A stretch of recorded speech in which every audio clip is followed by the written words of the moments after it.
Assalamualaikum warahmatullahi wabarakatuh.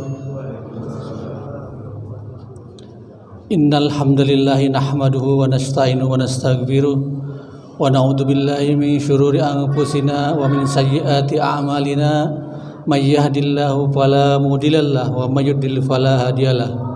Asyhadu an la ilaha illallah wahdahu la syarikalah wa asyhadu anna Muhammadan abduhu wa rasuluh la nabiyya ba'dah. Allahumma salli ala sayyidina Muhammad wa ala ali Muhammad. Amma ba'du. Mari kita panjatkan puji dan syukur kepada Allah Subhanahu wa taala.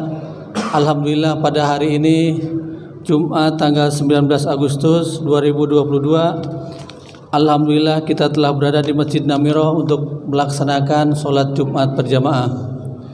Dan alhamdulillah pada siang hari ini yang akan bertindak sebagai khatib yaitu Al-Ustadz Buya Alpis Caniago. Alhamdulillah beliau telah berada di tengah-tengah kita. Imam Ustadz Zaki Imanuddin, Muadin Bapak Dio Adin. Waktu Jumat jatuh pada pukul 11.57. Karena waktu telah mendesak, maka bapak-bapak yang ada di dalam untuk merapatkan barisan yang paling depan untuk memberi kesempatan kepada jamaah yang datang belakangan. Kepada anak-anak yang di atas supaya tertib dan mengikuti sholat Jumat dengan tertib. Terima kasih. Assalamualaikum warahmatullahi wabarakatuh.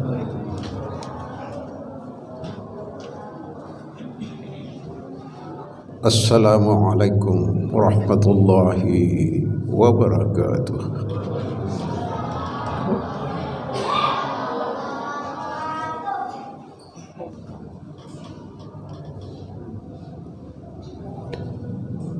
Alhamdulillahillazi arsala rasulahu bil huda wa dinil haqq liyuzhirahu 'ala ad-din kullihi wa kafa billahi shahida.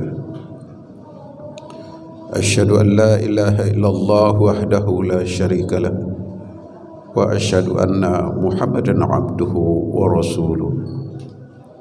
Allahumma salli wa sallim ala Muhammadin wa ala alihi wa sahbihi ajma'in. Amma ba'du.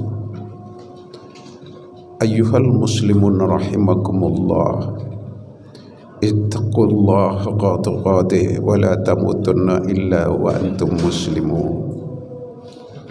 Qala Allah ta'ala fil Qur'anil Karim, a'udzu billahi minasyaitonir rajim. Bismillahirrahmanirrahim. Ya ayyuhalladzina amanu udkhulu fis-silmi kaffah la tattabi'u khutuwatis syaitan innahu lakum aduwwum mubin. Sadaqallahul azim. Hadirin sidang Jumat umat Muhammad sallallahu alaihi wasallam yang terpilih dan terhormat. Pertama-tama kita panjatkan puji dan syukur kehadirat Allah Subhanahu wa taala atas segala nikmat dan karunia yang dilimpahkan kepada kita semua.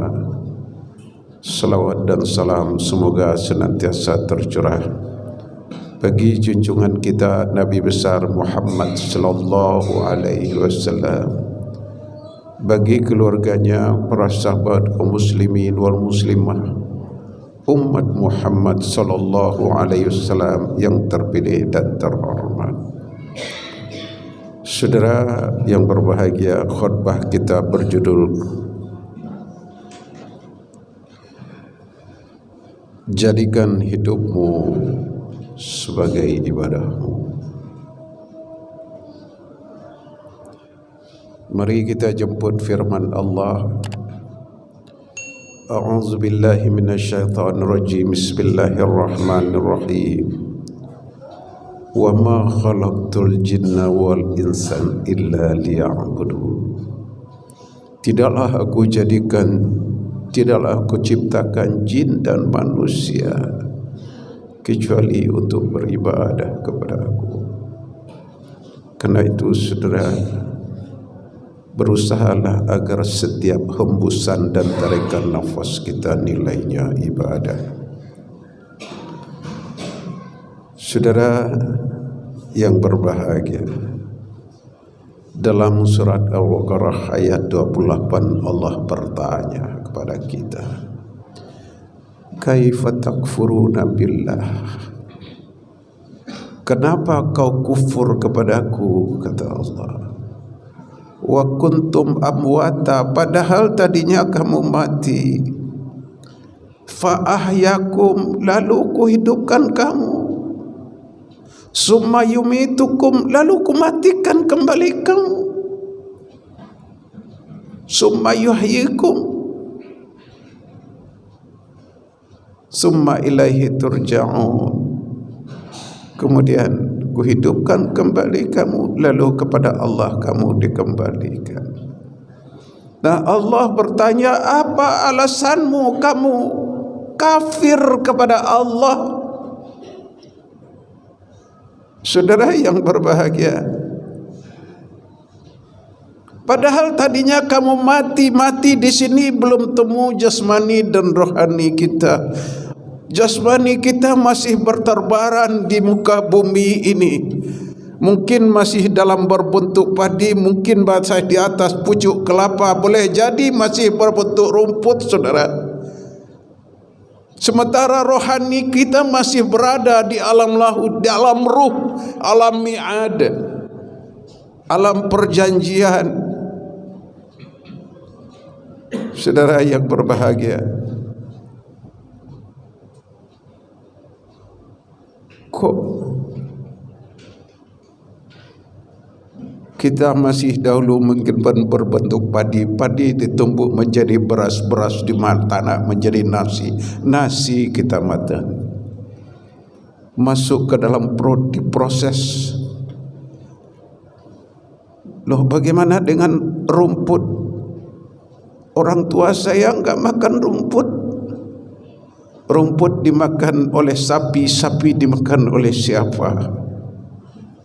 Semua yang dimakan itulah nanti yang menjadi nutfah, menjadi zat kehidupan. Laki-laki disebut sperma dalam testis, wanita disebut ovum dalam ovarium. Manakala nanti sperma membuahi ovum dalam proses embrional sampai terjadi pembuahan, sampai terjadi janin tebuahan, janin yang sempurna. Di sini saudara, maka umur 120 hari. Waktu itu selamanya sebetulnya sebelumnya jasmani itu masih berbentuk jasmani, berbentuk alaqah, masih berbentuk darah dia. Rohani kita masih berada di alam mi'ad, alam ruh. Punya jantung, punya hati, lengkap, sempurna. Tapi walaupun sudah punya kaki, kita belum bisa jalan. Kalaupun bisa baru tertati-tati. Kemudian diberi kekuatan berjalan, lama-lama bisa berlari-berlari sampai bisa menjadi juara dunia lari cepat, saudara. Kita sudah punya otak waktu itu, tapi belum bisa mikir. Kemudian diberi kekuatan oleh Allah untuk mengingat. Begitu bangun, sebelum tidur lagi harus nilainya ibadah. Karena itu jadikan hidup kita ya bernilai ibadah. Saudara yang berbahagia, umat Muhammad sallallahu alaihi wasallam yang terhormat. Ya. Oleh sebab itu saudara, ya, jadi ingat, jangan sombong. Kecerdasan ini milik Allah.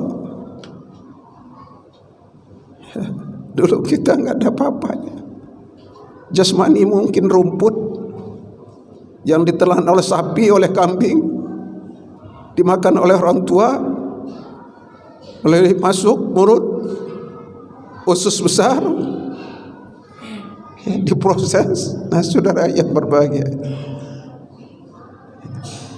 karena itu saudara, sekali lagi ingat ayat tadi, bahwa kita hadir untuk ibadah. Jangan ada sisi-sisi kehidupan kita yang tidak bernilai ibadah. Menangislah kamu, menangis kalau ada hari-hari, ada waktu-waktu kamu yang gak bernilai ibadah. Saudara yang berbahagia,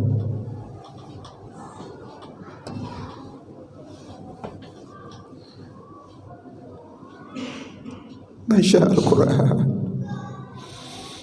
Jangan lewati hari tanpa Al-Quran. Hiasi rumahmu dengan Al-Quran.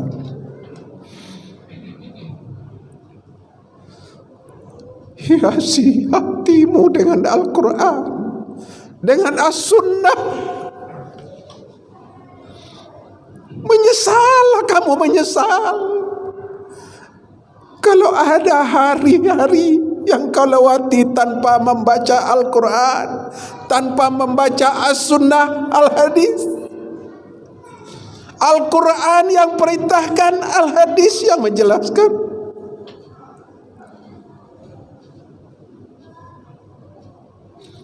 Ajarkan anak-anak kita, bimbing anak-anak kita.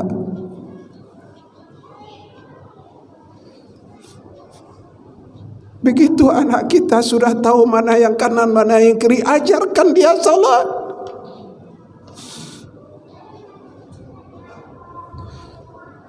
Dia adalah tanggung jawabmu. Dia hadir sama seperti kita juga untuk ibadah. Bukan untuk sombong-sombongan, bukan untuk pamer, bukan.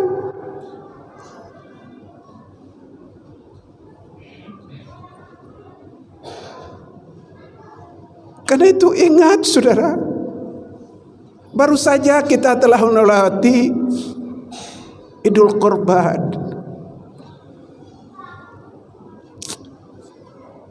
Ruhnya Idul Qurban itu apa? Bukan bermaksud, berkorban itu bukan bermaksud untuk menyembelih Ismail, bukan itu.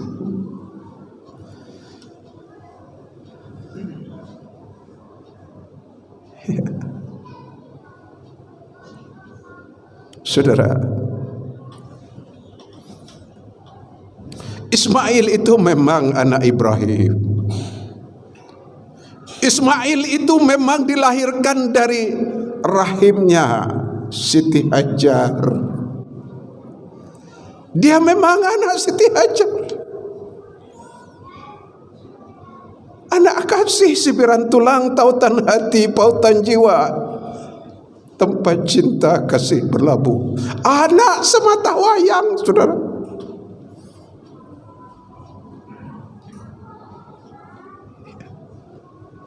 Bayangkan, anak semata wayang.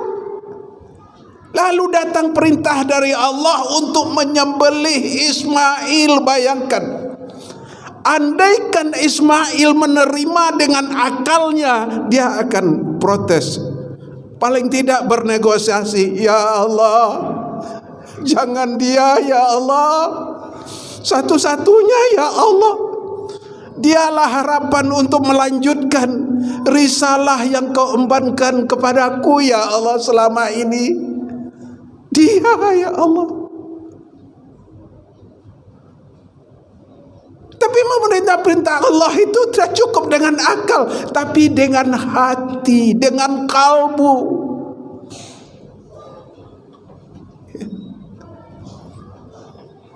Kalbun salim yang paling dalam. Hati ini adalah pembimbing, saudara. Sungguh beruntung orang yang, maaf, kita punya tangan, tangan bisa salah raba. Kita punya mata, mata bisa salah lihat. Ya, Kita bisa punya telinga, telinga bisa salah dengar. Kita punya mulut, bisa salah ucap. Ya. Kata mata melihat rel kereta api jarak 1 kilometer, rel itu bertemu. Itu kata mata, karena keterbatasannya. Tapi kata akal tidak. Akal pun juga punya keterbatasan, saudara. Karena jangan sombong mentara engkau pintar. Mungkin berderet gelarmu. Ya. Ingat legasi yang ditinggalkan oleh Profesor Dr. Habibie, seorang teknokrat, seorang ilmuwan, seorang bapak ilmu pengetahuan. Menjelang akan meninggal apa katanya?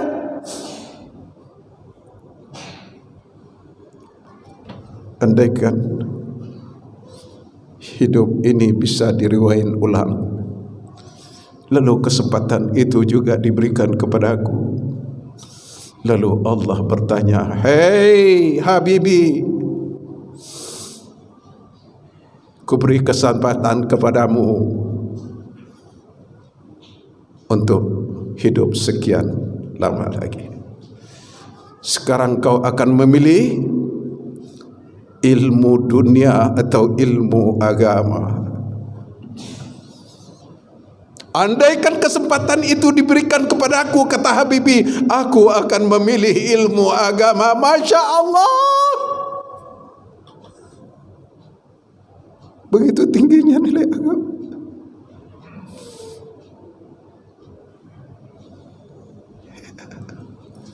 Karena itu bimbing anak-anak kita, terutama bimbing diri kita, istri kita, keluarga kita.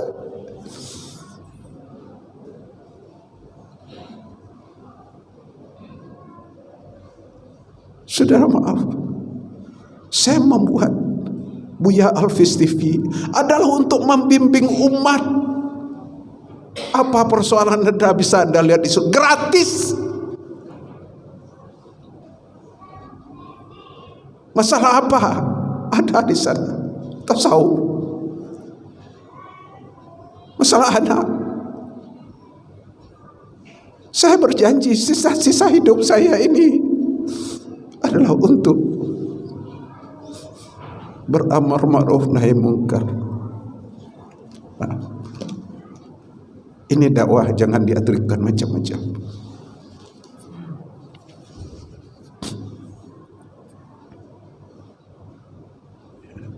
Saudara yang berbahagia, oleh sebab itu saudara, mari sekali lagi kita jadikan bahwa hidup ini sebagai ibadah bagi kita.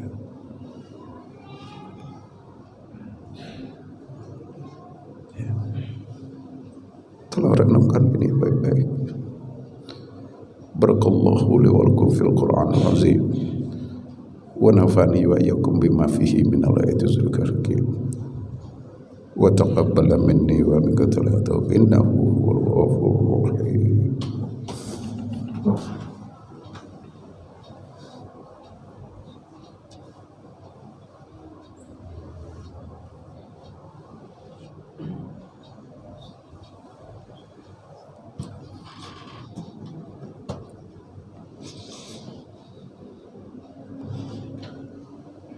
Alhamdulillah, nahmaduhu wa nasta'inuhu wa nastaghfiruh wa na'udzu billahi min shururi anfusina wa min sayyiati a'malina. Man yahdihillahu fala mudilla lahu wa man yudlil fala hadiya lahu.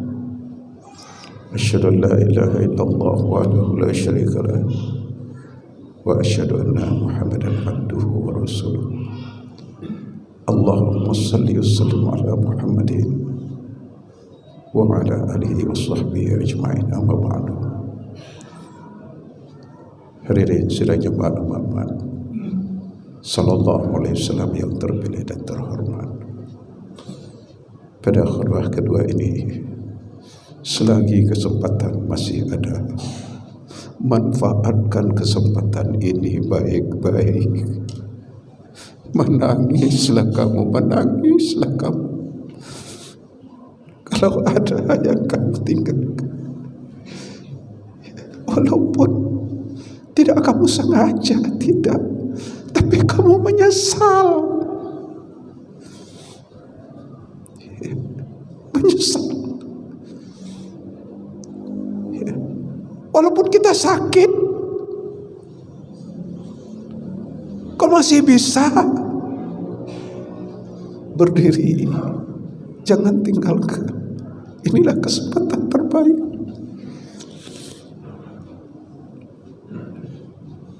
Sakit itu adalah ujian. Dan syukuri, karena masih bisa hidup. Bagaimana mensyukurinya? Berobat. Syukuri kesempatan yang masih Allah berikan untuk hidup. Berobatlah sesuai dengan kemampuan kita.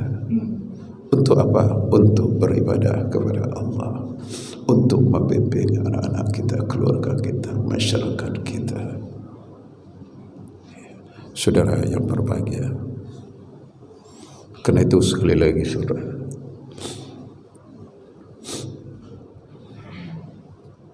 dari lubuk hati yang paling dalam, jangan sia-siakan kesempatan yang masih Allah berikan. Demikian. Rabbana atina fid dunya hasanah wa fil akhirati hasanah wa qina azabannar. Ibadallah, innallaha ya'muru bil 'adli wal ihsan wa ita'izil qurba wa yanha 'anil fahsya'i wal munkari wal baghi ya'izzukum la'allakum tadhakkarun wad'uuhu yastajib lakum wa la dzikrullahi akbar.